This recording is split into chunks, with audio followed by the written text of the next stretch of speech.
Hello and welcome. This is Gary Andrew Clark from JesusIsMyFriend.com Ministries.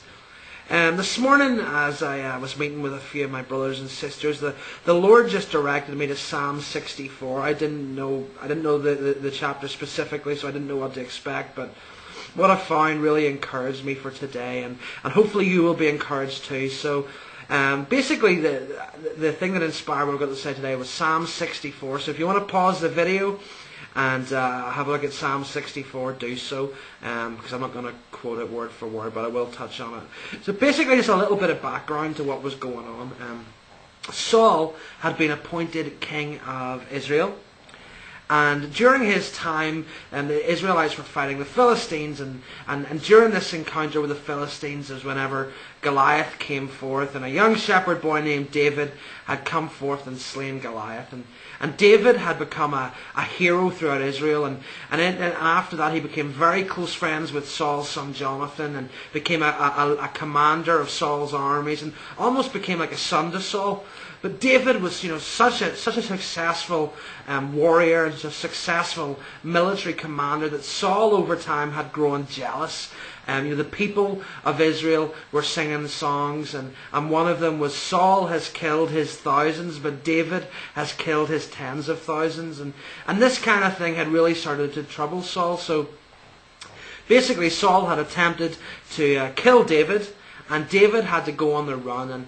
And David spent many years on the run from Saul, going from cave to mountaintop to forest, and just constantly on the run, and fearing for his life and being pursued by Saul and Saul's armies. So during this time, David wrote many psalms, and a lot of the book of Psalms comes from this period in David's life where he was on the run and really, seriously having to depend on God just to exist from day to day. And in Psalm 64, there's a like many of the Psalms, there's a great lesson that God is the one who is supposed to fight our fights for us. As Christians, when it comes to people, to our enemies, whether if they be people, we're supposed to pray for them. Jesus told us to pray for our enemies, and God is the one who is supposed to go before us and fight our fights for us. And of course, then there's a deeper look you can take at it, and where the enemies don't necessarily represent people. They could just be circumstances in your life, like sickness or poverty or just general attacks of the enemy.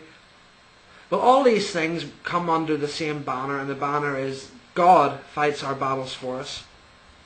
So I'm gonna just read a little bit from chapter 64 here. It says, "Hide me from the secret counsel of the wicked, from the insurrection of the workers of iniquity, who whet their tongue like a sword and bend their bows to shoot their arrows, even bitter words, that they may shoot in secret at the perfect. Suddenly do they shoot at him and fear not. They encourage themselves in an evil matter. They commune of laying snares privily. They say, who shall see them?"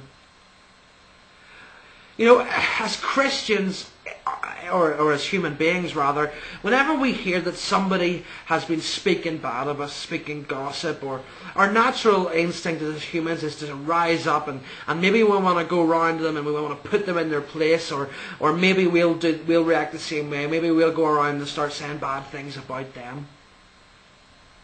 But in the Bible also says that our warfare is not with flesh and blood; it's with spirit. So whenever people are doing these kind of things, just when these circumstances arise against us, we are supposed to turn to God. And the way we battle in spirit is by praising the Lord, is by thanking Him for the good things that He has done in our lives, and for praying for our enemies, and praying that the Lord will make them see the errors of their ways and turn to Him. A lot of times if we get involved in these things, if we rise up inside in our humanness and we counter, a lot of the times we stop God from doing the work that He would do. If someone is talking bad about you, is spreading nasty rumours, if you go around and you just punch the person in the face, not only is that going to exasperate the problem, it's most likely going to block God from doing what He was going to do. And what God was going to do is going to be a lot better than what you were going to do. Vengeance is mine, say the Lord.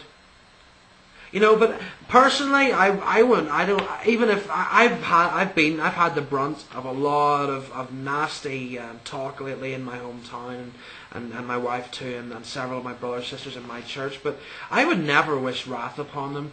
And but I mean, and when they put themselves in the position of attacking people who just want to serve the Lord, well, there's a chance that the wrath of God may well fall on them. My personal prayer is that God will just make them see the errors of their ways, and they'll come back and be restored